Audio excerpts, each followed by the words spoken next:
Saya mau bertanya-tanya, Pak Roy ini kebetulan teman saya selama, istrinya juga teman, dan ini ada keajaiban. Tahu-tahu Pak Roy jadi menteri.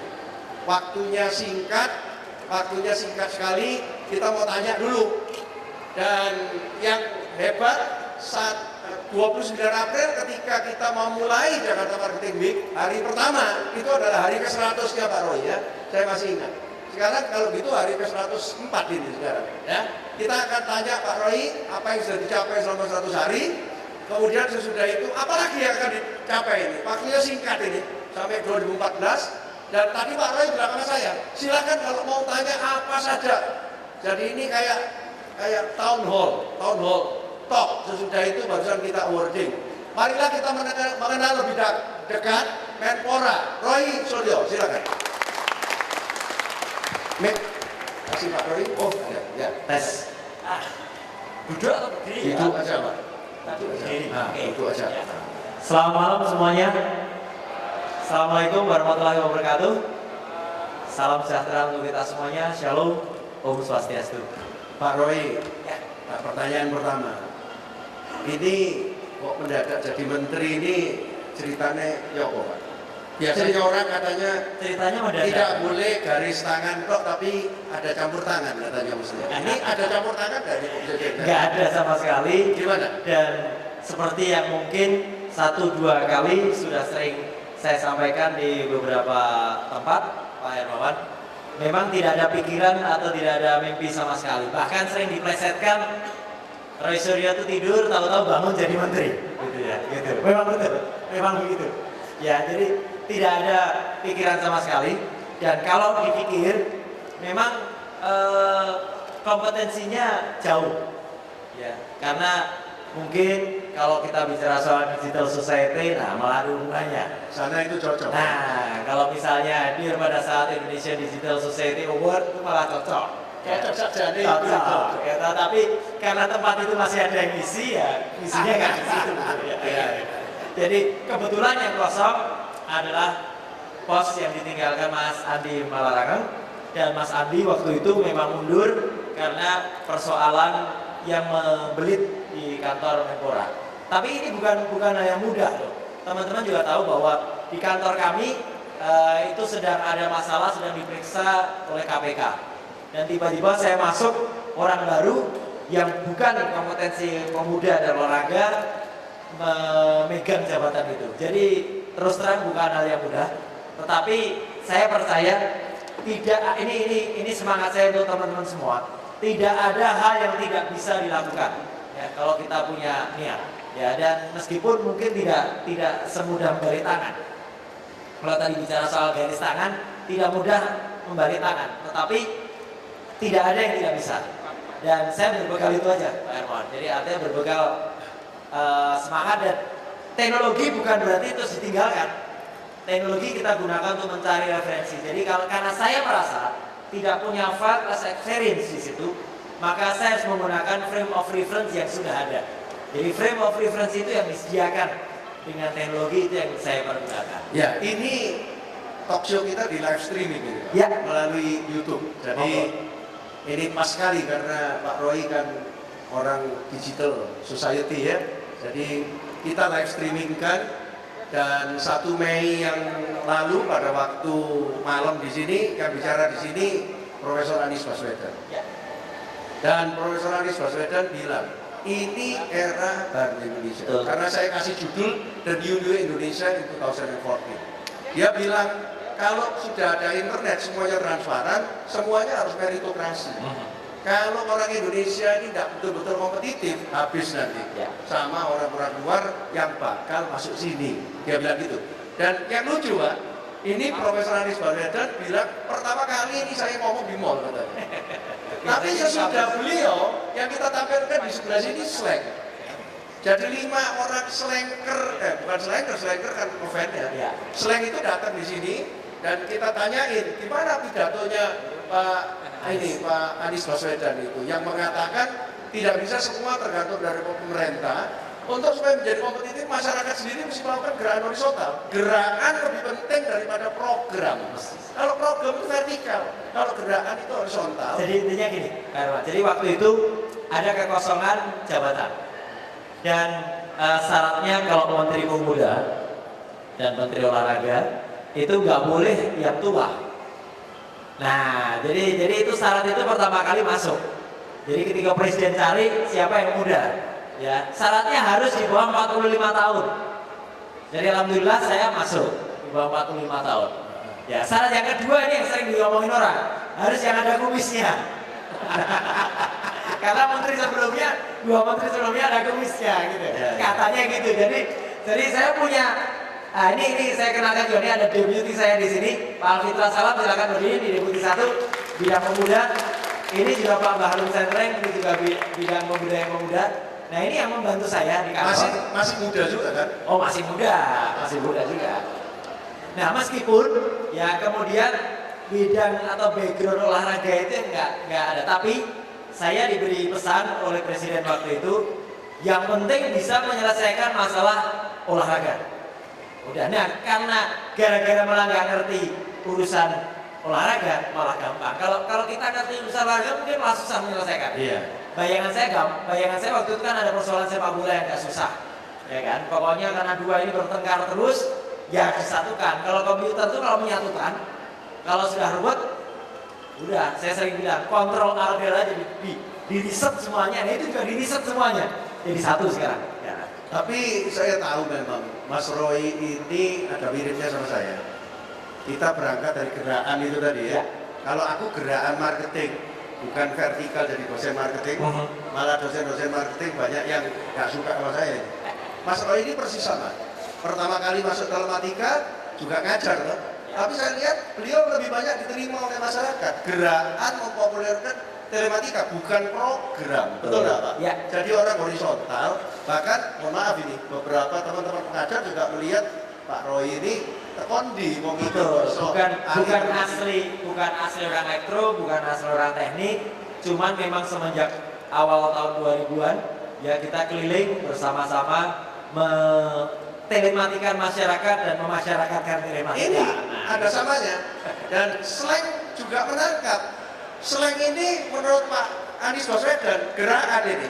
Gerakan membuat anak-anak muda ini sadar. Dulu kan ngobat, yang ngaku di sini. Tapi begitu dia berhenti ngobat, jutaan orang Pak ikut berhenti ngobat. Orang luar biasa. Dan ada manifesto 13. Bagaimana menjadi baik, jujur dan sebagainya. Nah, oke.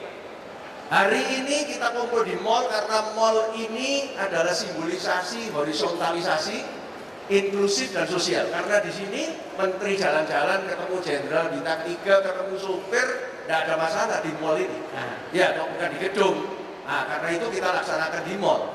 Pak Roy, Anda orang gerakan loh, sekarang jadi menteri, tapi gayanya masih kayak gaya gerakan ini tadi. Masih, nggak boleh ada yang beda. Ya. Dan sekarang supaya teman-teman tahu ya, di Kementerian Olahraga sekarang itu sudah nggak zaman lagi. Kalau dulu ada olahragawan kita itu mengajukan surat, Pak Hermawan, audiensi ke kantor menteri, untuk ketemu menteri. Ya. Sekarang nggak ada. Kalau ada surat audiensi, saya tanya, di mana alamatnya? Kita yang datang ke tempat atlet itu. Jadi tidak zaman lagi sekarang. Ada atlet datang sowan, justru karena kita datang itu, Pak Hermawan. Itu kita sekali tepuk 2 lalat tertangkap, saya bisa kontrol langsung bagaimana mereka itu benar-benar ada di pelatnas atau tidak. Kita bisa cek peralatan yang diberikan oleh negara itu nyampe ke sana atau tidak. Ya, kita bisa cek juga kondisi yang ada. Dan kondisi atlet kita itu memang luar biasa kalau mereka bisa menang. Karena kondisi sarana dan prasarana memang sangat-sangat memprihatinkan sebenarnya. Iya. Jadi itu tanggung jawab kita semua. Saya beberapa bulan sebelum Pak Roy jadi menteri pernah diundang oleh Pak Andi ke sana untuk sebetulnya ngundang Ibu Yuli sih, ya, sekretaris Menpora, Ibu Yuli. Tahu Bapak ada di sana ada? Saya waktu itu diminta untuk memotivasi orang-orang internal supaya lebih semangat. Ya. Apakah sekarang dengan ada menteri baru ini mereka udah tambah semangat lagi? Sangat semangat, apalagi memang seperti Pak Hermawan, seperti juga meskipun saya tidak mengundang motivator ya, tetapi artinya saya bilang kepada mereka ya, saya pokoknya maunya begini dan saya lari. Kalau Anda mau ikut, mari ikut lari sama-sama saya.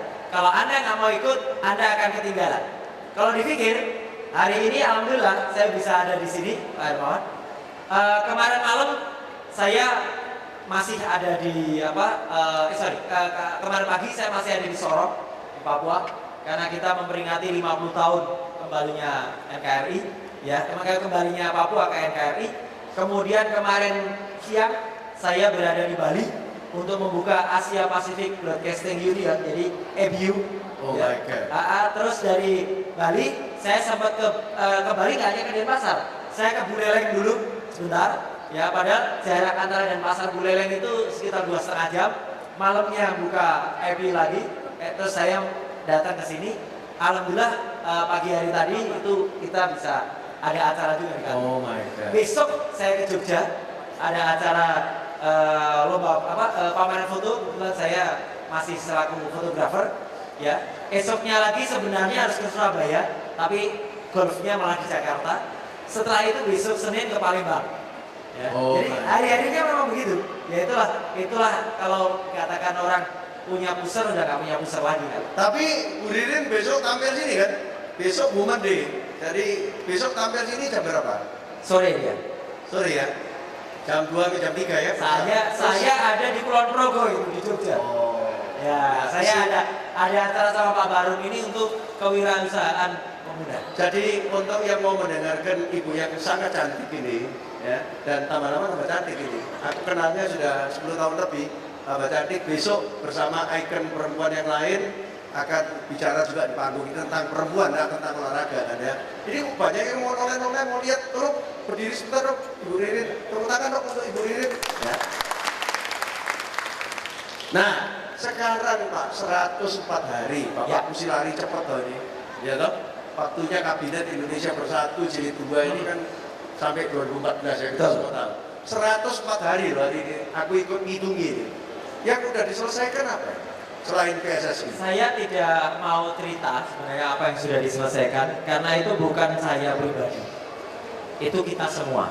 Ya, saya juga tidak bisa begini kalau tidak ada Pak Barum, tidak ada Pak Alfitra, tidak ada istri saya, tidak ada Pak Hermawan, dan tidak ada Anda semua. Ya, karena saya mendapat ilmu itu juga dari masyarakat. Untuk menyelesaikan PSSI itu juga dari masyarakat. Ya, kemudian untuk program ke depan kita masih punya target untuk olahraga, kita ada SEA Games. Ada juga penyelenggaraan Islamic Solidarity Games Di Pekanbaru ya? Harusnya di Pekanbaru. Tapi saya ambil keputusan berani, saya pindah ke Jakarta. Pindah ke Jakarta. Iya, karena memang ada permasalahan teknis dan permasalahan hukum di sana. Dan itu bukan tanpa resiko. Ya, karena untuk berani memindah seperti itu harus berani bertanggung jawab. Dan saya mengambil resiko itu, Pak Hermawan. Karena itu harus ada keberanian untuk melakukan itu, karena saya tidak mau Islamic Solidarity Games itu dibuka di Pekanbaru, ditutup di KPK. Iya, karena memang jargonnya begitu. Karena Pekanbaru masih ada masalah dengan PON. Orang-orang yang terlibat itu masih mengurus, sebentar lagi masih mau dipanggilin KPK. Tapi kalau PON itu memang dibuka di Pekanbaru. Iya, ditutup di KPK. Memang gitu. Makanya tanpa ya dengan segala hormat saya harus memindahkan itu karena itu soal. Dan kita masih ada banyak hal yang lain. Kita masih ada nanti Hari Olahraga Nasional bulan September. Itu di Jogja kebetulan.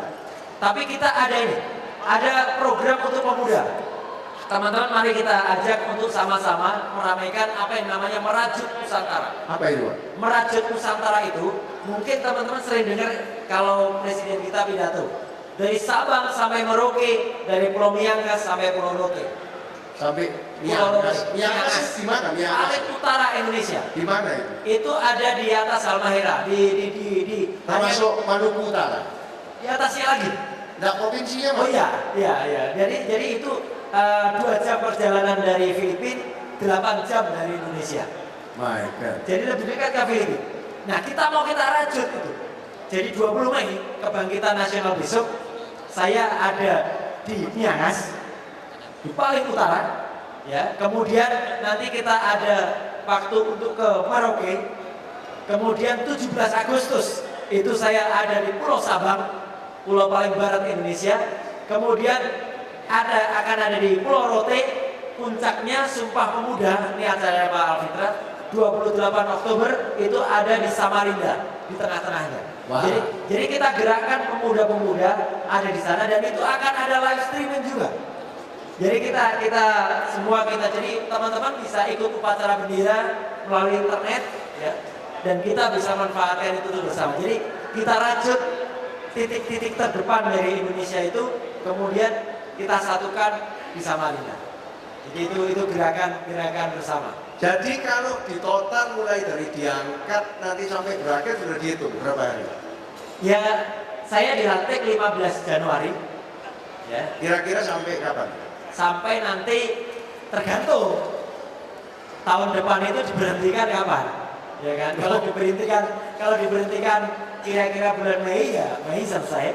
Kalau diberhentikan Agustus selesai. Kalau diberhentikan Oktober selesai. Nah, tapi kabinet ini biasanya berakhir. Kabinetnya berakhir pada saat presiden berganti.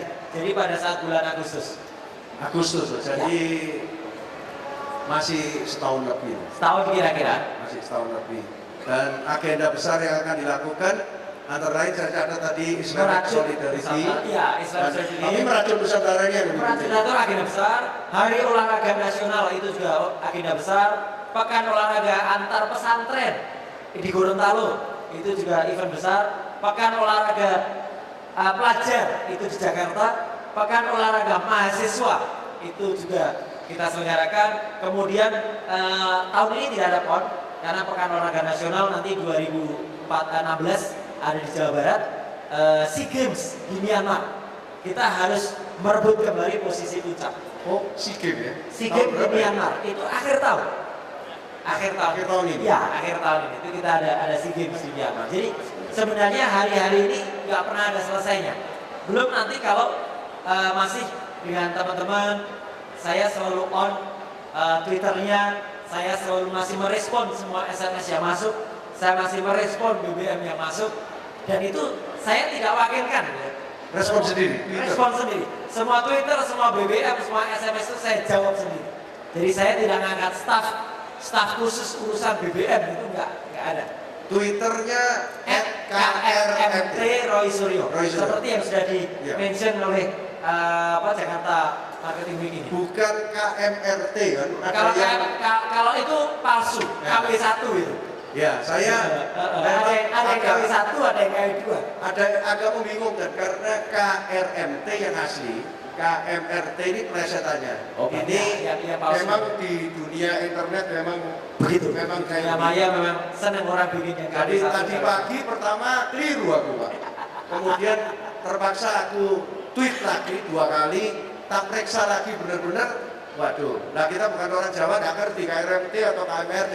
Karena saya dulu pernah berkunjung ke keraton Jogja, bukan cuma HB tetapi PA, dan ternyata yang ikut menyambut adalah Pak Roy Suryo.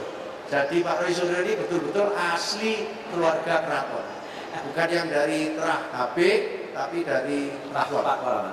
Dan Ibu Roy Suryo ini memang betul-betul nekat ini ya. Ikut mencalonkan diri untuk mewakili rakyat Jogja DPD Republik Indonesia walaupun tidak berdarah biru ya. Ibu Ririn bukan tidak berdarah biru kan? Darahnya masih merah ya? Darahnya merah. Oke, terakhir Pak. Aku ingat dulu pada waktu Pak Andi yang juga temanku, sama istrinya juga temanku, aku mencoba mempelajari undang-undang pemuda. Ya. Saya melihat definisi pemuda di Indonesia itu terlalu rendah ya, 30 tahun. Bukan 35, undang-undang 30 tahun. Undang-undang nomor 40 tahun 2009. Nah, ini sekaligus kita tegaskan untuk teman-teman yang namanya pemuda itu 16 sampai dengan 30 tahun. 30 tahun. Tapi sebenarnya ini masih mending loh, Pak Hermawan. Kita tuh masih toleransi. Definisi internasional untuk pemuda itu 15 sampai 25. Jadi kita masih ada toleransi 5 tahun. Tapi saya kekeh bertahan dan kita tidak boleh melanggar aturan itu. Kemarin di Papua saya ketemu dengan teman-teman KMPI. Kapan itu saya di Medan ketemu dengan mereka protes. Iya. Karena minta untuk direvisi undang-undangnya. Saya bilang bukan undang-undangnya yang direvisi, tapi pemuda kita harus lebih muda lagi untuk bisa maju. Iya. Jadi kalau undang-undangnya direvisi, kapan anak-anak muda ini bisa maju? Nah, gitu orang tua-tua ngaku pemuda terus repot ya, toh? Ya toh? Itu juga sama dengan pramuka. Nah ini apa anak buahnya Pak Baru itu. Pramuka Indonesia itu, ini nggak apa-apa saya cerita juga. Itu juga harus direvitalisasi.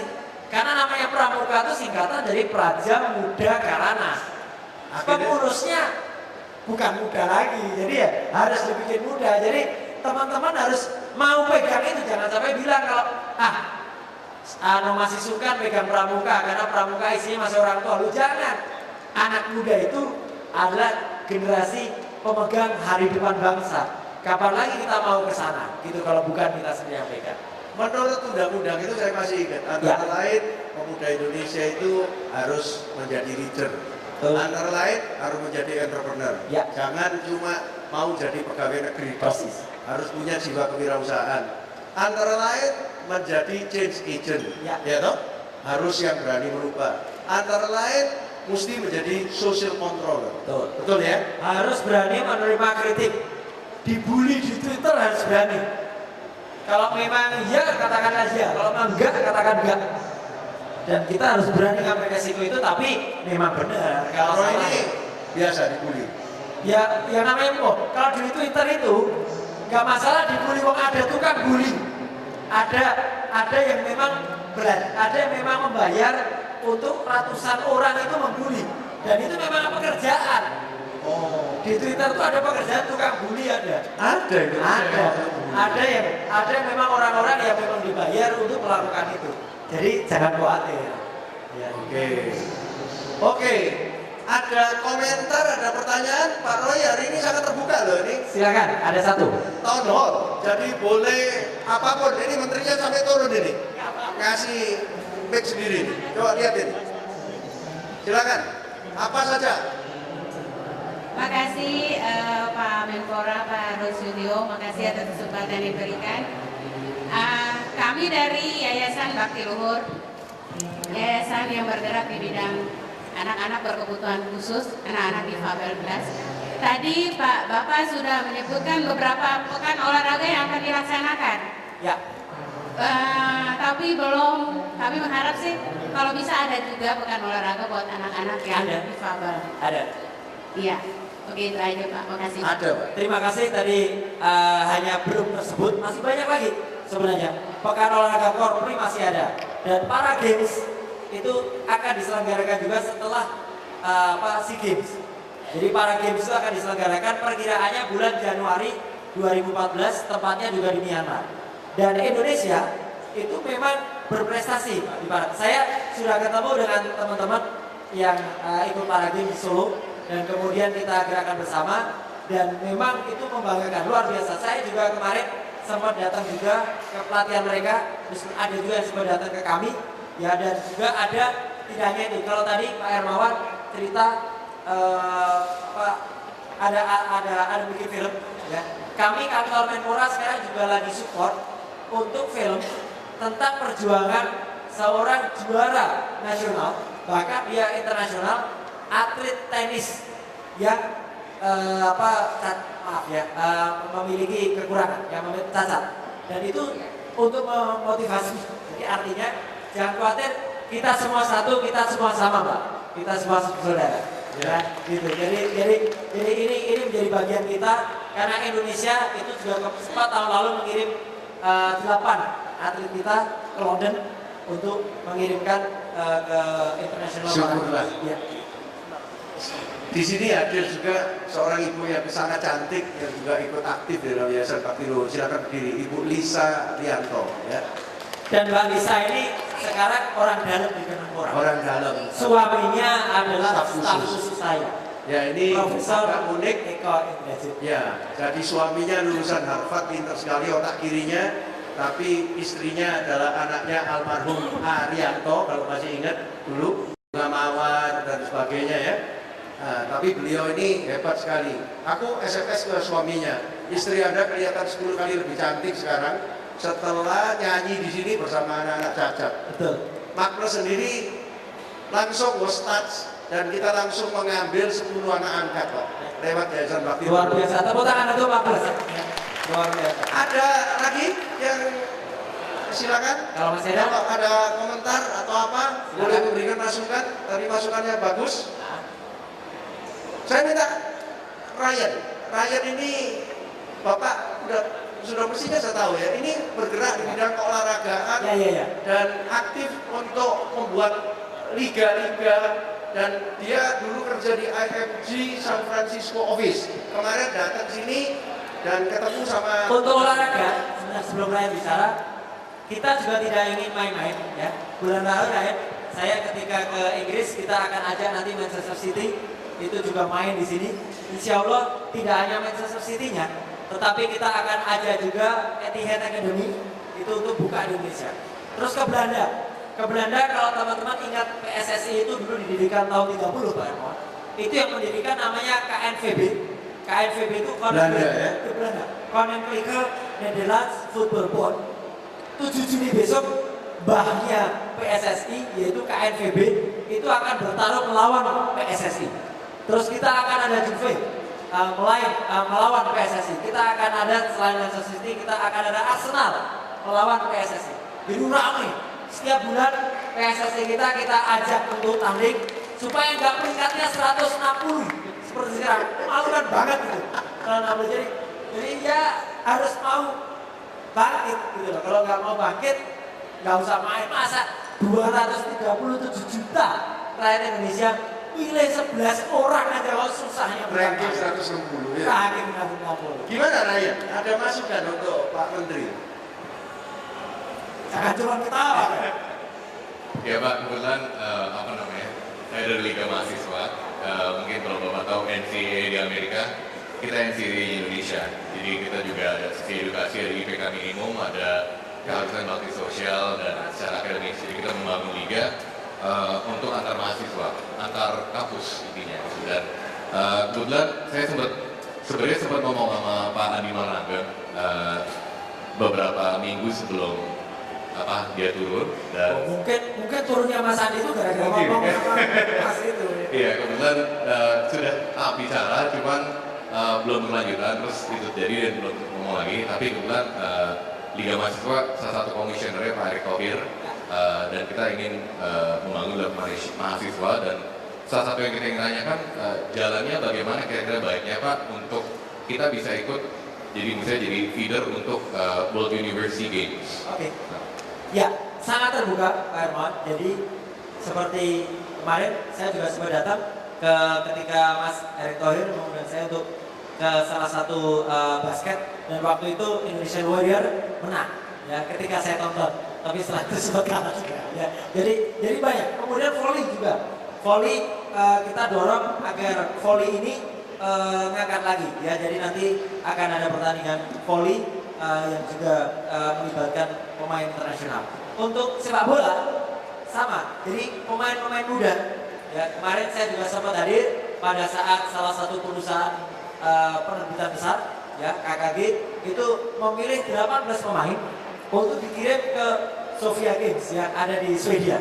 Dan Indonesia tahun lalu alhamdulillah juara 3. Kemarin kita target harus bisa minimal adalah menjadi juara 2, syukur-syukur juara 1. Jadi Mas silakan kampanye apapun ya. Jadi Pak Hermawan dan teman-teman semua, kita sekarang kantor Kemenpora itu tidak menjadi IO.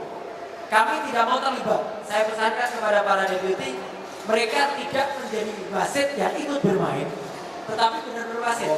Siapapun boleh. Swasta kita buka. Kayak Etihad mau masuk, Manchester City mau masuk, kemudian KNA kalau ada misalnya panitia lain mau masuk silakan. Ya, kita memberikan rekomendasi saja, dan Anda tidak perlu memberikan 1 rupiah pun kepada kantor Kemenpora. Ya, jadi silakan dilakukan. Kalau Anda perlu surat rekomendasi langsung kita berikan. Jadi tidak ada masalah, tidak ada uang netes lagi di kantor Pak. Semuanya pokoknya jalan. Ya, jadi ini saatnya untuk berprestasi. Kalau mau cari uang, cari uang silakan swasta. Pemerintah itu saatnya. Nah ini. Kok pakai istilah tidak ada lagi uang netes, apa dulu ada yang netes? Nah, nyatanya ada KPK yang mesti ada netes. Ya, kalau ya sudah. Saya nggak mau nutup itu. Faktanya begitu. Ya, jadi ya harusnya. Kalau sekolah sepak bola, mana lagi yang bakal buka? Ini saya mampir di Buenos Aires beli La Boca ini. Ya. Toh? Ini Boca Junior tempat Tenggo dilahirkan, dan saya mampir stadionnya, dan saya tahu ada Boca Junior sekolahnya di sini, makanya saya sengaja pakai ini. Kalau waktu 1 Mei kemarin ada Pak ada Slang main sama Pak Anies Baswedan main, aku pakai topi KPK anti korupsi karena komisi etik toh, ya toh. Jadi gimana? Ada sekolah sepak bola apa lagi yang bakal? Ada rencana yang nanti akan masuk. Tanya bocorannya ini. Oh iya, seperti Etihad yang akan masuk. Etihad Kampus itu akan masuk. Oh ada Etihad kan? Etihad Kampus itu, teman-teman, itu baru akan membuka 3. 1 di Cina, 1 di Amerika, dan 1 di Asia. Yang di Asia rencana awalnya di Malaysia. Sekarang lagi kita tarik yang Malaysia itu mau kita tarik ke Indonesia. Ya supaya mereka nggak perlu buka di Malaysia, mereka buka di Indonesia.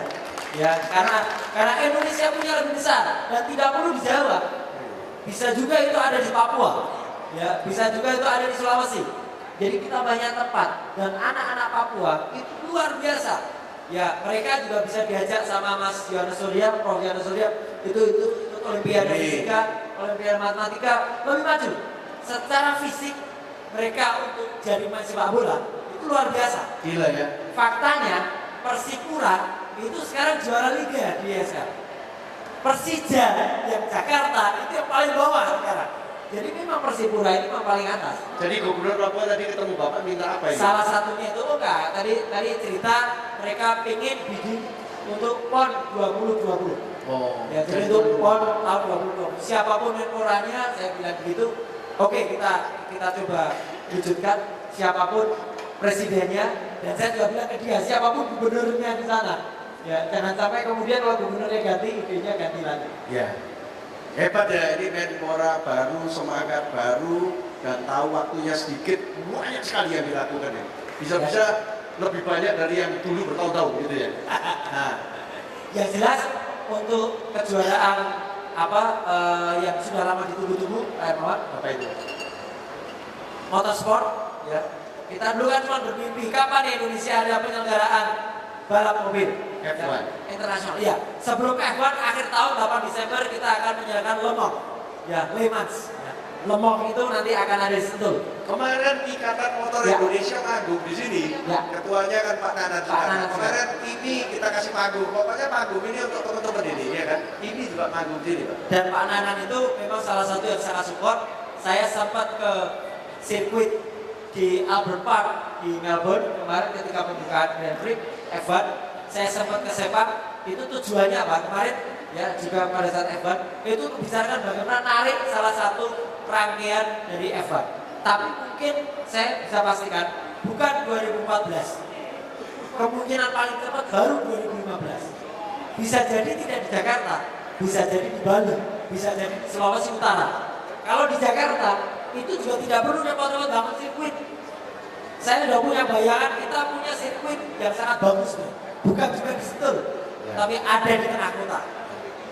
Ya, Pak. mungkin belum kebayang ada di mana, tapi itu bocorannya begitu. Semangatnya luar biasa. Terakhir saya mau minta komen dari Ibu Yanti Sukamdhani. She is my boss. Ini Ketua Badan Promosi Pariwisata Indonesia, Ketua ASEAN Tourism Association, ya. Silakan. Juga Ketua PHRI 3 angkatan. Saya melihat begini, Bu. Sekarang kita juga mesti menggerakkan youth tourism. Anak-anak muda ini Indonesia ini supaya lebih cinta pada Indonesia sendiri, supaya tidak terus Hong Kong, Singapura, Paris. Apalagi kita melihat Pak Anies Baswedan itu dengan Indonesia mengajar, itu ternyata bisa menggerakkan anak-anak muda, bahkan yang baru pulang dari Amerika untuk voluntary. Setahun kerja di Papua, kerja di mana sambil menikmati alam bisa. Ada, Pak. Sebelum nanti Bu Yanti, kemarin saya ketemu dengan pengurus Persirap. Persirap itu Persatuan Sepak Bola Raja Ampat. Ya. Dan di Persirap, alhamdulillah bandara sudah ada di sana, Ibu. Jadi nanti syukur-syukur Raja Ampat itu bukan hanya unggul dari sisi pariwisatanya, tapi sepak bolanya juga naik. Jadi selain ada Persipura, ada Persirap. Ya, gitu. Jadi semua. Kemarin saya ketemu pelatihnya langsung di Papua, kemudian kita langsung ngobrol. Terus saya nggak sempat mampir ke Persirap karena harus lari ke Denpasar. Ini mumpung menterinya agresif, Ibu Yanti, gimana nih Badan Promosi Pariwisata Indonesia kita ini bekerja sama dengan Kemenpora? Baik, terima kasih Pak Hermawan, Pak Menteri yang kami hormati dan Ibu. Ini bicara dari atas nama Badan Promosi Pariwisata Indonesia. Jadi kalau kita bicara pemuda, itu ada 3 hal yang saya simak. Pertama, sports. Kalau misalnya tamu atau turis datang ke Indonesia itu untuk urusan sports, mereka itu nggak lihat yang lain. Mau ada tawuran, mau ada demo, mau ada apa, dia pasti akan datang. Kalau untuk sports, karena ada emotional feeling. Mereka tuh misalnya ada jadwal tiap tahun ada tur di Singkarak. Itu udah nggak lihat lagi, pokoknya bulan apa ada tur di Singkarak mereka akan datang. Sepeda di sana. Ya, sepeda misalnya. Terus ada Sentani, dia just come. Terus masih banyak lagi di Bali, di Dompu yang apa itu snorkeling, terus yang namanya windsurfing. Itu betul-betul mereka sangat mengharapkan bahkan. Dan sering kita sendiri nggak tahu. Contohnya mana Pak Hermawan pernah cerita sebelahnya Padang tuh Pak, Padang. Nias, ada World Championship Ya. itu surfing, karena ombaknya nomor 2 di dunia sesudah Hawaii. Ya. Gulungnya 13 kali. Jadi tantangannya orang-orang itu masuk di lubangnya itu katanya. Ya. Dan Itu ada World Championship tiap tahun. betul. Nah itu artinya kalau orang datang untuk urusan sports ya, itu tuh mereka tuh ada emosi sehingga mereka ingin mengadakan sports. Bahkan restoran ya, itu kadang-kadang masang TV. Yang penting pokoknya ada sports, apakah bola atau main tenis dan sebagainya. Itu saya menikmati anggota-anggota kita tuh kayak gitu. Nah terus nomor 2, anak muda ini keputusan untuk mengambil misalnya mau berlibur itu instan. Kalau orang tua tuh setahun udah mikir tahun depan saya mau kemana. Ya kan kalau anak muda tuh is more instant gitu ya. Nah ketiga yang menurut saya sangat penting, ini akan menyangkut IT, information technology. Jadi kalau ada ada competition mengenai IT, mengenai apa segala macam, itu mereka sangat menarik. Jadi oleh karena itu kami di sini memohon kepada Kementerian Olahraga dan Pemuda adalah untuk selalu bekerja sama dengan kami di industri. Jadi dengan demikian kalau misalnya kami mengusulkan untuk karena kita punya 3 program Pak Menteri. Pertama adalah yang namanya green tourism, yaitu wisata alam. Kedua, creative tourism, di mana sports ada di situ dan pemuda ada di situ. Dan ketiga adalah low season tourism. Jadi kita kalau mengenai masalah pemuda-pemuda ini, low season itu bisa diisi. Misalnya pas bulan sepi, di mana di situ tidak ada meeting, tidak ada convention, tidak ada high season, kita bisa isi dengan kegiatan sports. Saya juga di BPPI Pak. Jadi kita siap ya kerjasama dengan Kemenpora ya. Nanti Siap. saya yang mediasi ya supaya Yang pasti jelas, diterima. yang jelas Pak Hermawan, tanggal 22 September sampai dengan 1 Oktober besok, Jakarta ada limpahan 4.500 atlet ya yang ikut Islamic Solidarity Games itu. Ya, tapi kemarin Pak Jokowi sudah menyatakan siap dan kemudian beliau langsung bilang ke PRI di Jakarta udah oke. Tapi saya sangat sepakat, Pak Hermawan, jadi memang sport tourism itu harus digarap dengan baik. Salah satunya besok di bulan Oktober Jakarta Marathon, ya itu bisa kita berdayakan. Pada saat Hari Olahraga Nasional besok bulan September tanggal 9 itu kita akan mengangkat bagaimana sport yang menarik bagi luar negeri, yaitu bagaimana ada yang disebut panahan tradisional. Jadi tradisional Itu kalau di Jogja Jemparingan. memang Jemparingan itu. Kemudian itu akan ada rekor nasional atau bahkan rekor dunia yang akan kita pecahkan besok September. Ya, jadi artinya banyak hal dan saya sepakat kalau pas low season itu justru biasanya atlet-atlet itu memang ada beberapa single event yang bisa dimanfaatkan. Sekali lagi saya sepakat. Aku mau ingat ini poligon itu. Saya sudah minta dia naruh 30 sepeda. Sebab sudah ditaruh 30 sepeda di Ubud, di Museum Maritim Triweno. Saya minta 30 sepeda sama helmnya ditaruh di itu keraton. Jadi bukan di keraton, yang pesantren. Jadi ada mall Ambaruk Mall sama sama Ambaruk Mall. Itu nanti kita bikin sepedaan di situ goes, ya toh. Dan nanti diharapkan Pak Sultan sendiri yang akan menerima, ya. Jadi ini poligon, Pak. Orang yang membuat kemarin ketika Jogja Republik bersepeda, ya, saya ikut bersama dengan Pak Rektor, ya, kemudian diterima oleh Pak Sultan dan saudara Pak Sultan sendiri juga. Kami ada fotonya duduk di 2 apa sepeda Boncengnya dengan Sultan.